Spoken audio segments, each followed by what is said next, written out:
Hiroki Matsuuchi, and you are listening to Tsunami, a showcase of a single content creator in Japan and their content. This is episode number 3, and today we are featuring 1,000 things about Japan. Yes, that's right, 1,000 things about Japan. Or, I guess I should say, just a few of those 1,000 things about Japan. To give a bit of a disclaimer, the site is still a work in progress, the site that I'll be featuring tonight. And at the time of filming, the site is up to number 279, which means a total of 557 entries. Because of the companion will miss and won't miss entries for each of the 1,000 things, after all said and done, there should be 2,000 written when the site's concluded. Let me talk a little bit about the person behind the blog. So it's really easy to see that Shari Custer, the writer, the author of the blog, has spent a lot of time thinking about certain aspects of Japanese culture that many people may have missed or overlooked. Very rarely does her writing become overly provocative, but she definitely does hold some pretty strong opinions that do come across in her writing. I can look no further than her most recent entry as an example. And this is a quote from her her most recent entry. I won't miss a culture that thinks it's okay to touch or assault the most private places of other people's bodies as pranks or humiliation, but finds hugging, kissing, or other displays of physical affection unacceptable and embarrassing. So this is the first time I've presented a content creator doing something other than audio or video. So you can kind of think of the next few minutes as an audiobook version of this website. An audiobook version of some of my favorite entries from her website over the past 2.5 years. So let's start with entry number 1, the thing that she will miss. Keep in mind, this does have a number 1 thing I won't miss. Again, this is not ranked in terms of order of importance. This was just the first entry, dating back to June 30th of 2009. The title is The Plethora of Senbei Varieties. When it comes to loving senbei, I've been a dedicatedly late bloomer. For an exceptionally long time, I associated senbei with an overpowering baked rice, soy sauce, and fishy smell. I've learned that there is a cornucopia of senbei flavoring out there, from brown sugar, to corn syrup, to garlic, to wasabi. I'm going to miss the casual access to so many interesting and enjoyable varieties of senbei. Again, a little bit about Japanese food, or Japanese snacks in this case. So jumping ahead to number 140, this is one of the things she will not miss about Japan. Gropers. During my early years in Japan, when I was still young enough to be of interest to random men, I was riding an escalator down into the basement store to meet my husband. A man walked down the escalator behind me and touched my ass. I assumed at first that he had accidentally bumped into me after walking up a step too far, so I moved forward. And then he moved forward again and touched my behind again. At the time, I was naive about a widespread problem in Japan, groping, so I thought he was just impatient for me to walk ahead and was nudging me. Now, I'm certain that both times he was intentionally groping me, particularly since we were the only ones on the escalator, and he could have walked around me. The problem has gotten more attention in recent years, but it continues to be of sufficient concern, and there are separate cars on trains for women, so they can avoid being fondled by men who can't keep their hands to themselves. I won't miss these creepy men who think women are objects for them to play with. This is certainly something I don't have much experience with, but again, I have heard it is quite a large social problem in Japan. Let's jump ahead again to number 241, something that she will miss. The title of this article is Attitude Toward Same-Gender Nudity. One of my students had foreign guests visit her family, and they went to an onsen, a hot spring. The foreign couple refused to take part with her family when visiting the hot spring, even though it was all women in one pool, and all men in a completely separate one. My student couldn't understand their squeamishness, and asked me why they wouldn't join them. I told her that we have a lot of shame in connection to the naked body and its imperfections, even when revealing it to people of the same gender. The Japanese don't seem to hold bodies to the same impossible standards that Americans do, and have a more relaxed and balanced notion of what a body should look like. I will miss the lack of shame most Japanese feel about the human body and their lack of self-consciousness about revealing their quite natural and usual imperfections to perfect strangers of the same gender. Let's jump ahead to number 241. Oh, sorry. This is the companion won't miss entry to number 241, will miss.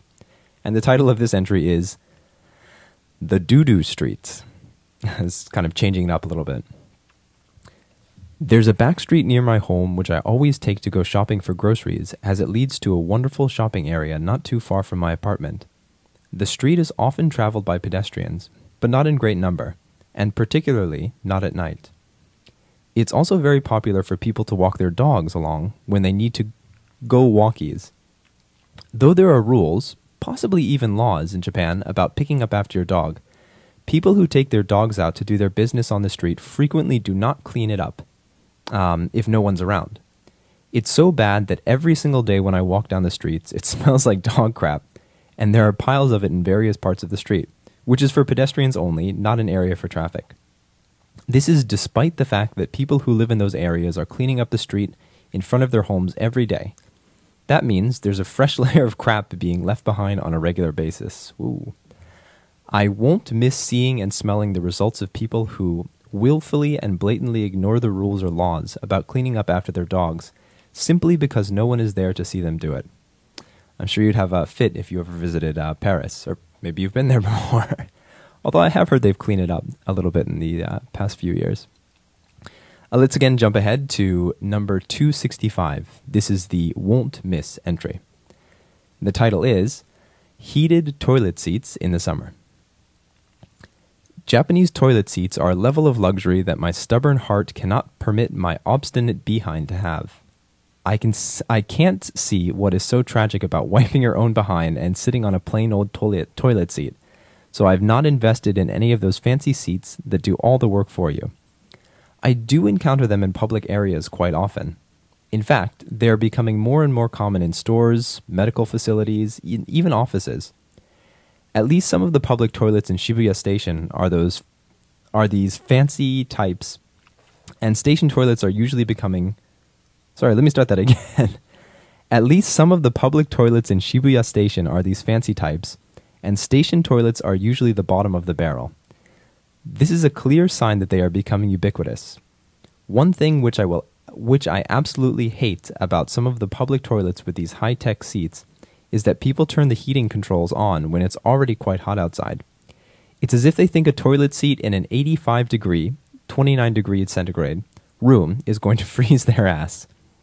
There is little more uncomfortable than sitting on a hot seat in the summer in Tokyo, and I won't miss it. Again, this is a very kind of casual entry. And why don't we delve into, one last entry. And being an American, this was something that held a kind of special place in my heart. This is Will Miss number 265, titled, Generally, Liking Americans. One thing I learned pretty quickly during my first job in Japan, among which I had a plethora of coworkers from other English-speaking countries, was that many people dislike Americans. They haven't been to America, nor are they particularly well educated about it, but they don't like us. They think we are our politics, our politicians, our business practices, our fast food, our laws, and our wars. And they think that consuming popular entertainment or selective bits of news is authentically educating them about America. They don't seem to realize that we are people, just like everyone else, and it's not fair to hold us as individuals responsible or to blame for the larger aspects of our society, which are just as out of our control as similar aspects are out of theirs in their home countries. These are the sort of people who would react to assertions like, I hate Indians, Mexicans, Japanese, with quite justified response, bigot, but fail to see the hypocrisy in their knee-jerk dislike of Americans. The most common America haters are Canadians, but they are kept company by Australians, the British, and New Zealanders. Japanese people, on the other hand, generally like Americans as a first response, and Japan is one of the few countries that you can visit without fear of anti-Americanism quickly smacking you in the face, provided you aren't around too many other foreigners. And I'm going to miss that. And so you can tell that she does write about quite a wide variety. As you can see, Shari does bounce around quite a bit from topic to topic, which, to be honest, as far as I'm concerned, is a good thing. So given the sequential nature of the blog, again, 1,000 things about Japan, I mean, of course, it ultimately is going to build up to something. And you can definitely see that we've got a lot of great stuff coming over the years, I suppose, depending on how many entries she churns out per week, per month. And again, I'm very curious as to what the 1,000th post is going to be. The will and won't miss about Japan. Again, how's it all going to end? And that's it. Thank you all very much for listening or watching episode number 3 of Toonami. Please get in touch with us with any comments, questions, or suggestions for future content creators to be featured on the show.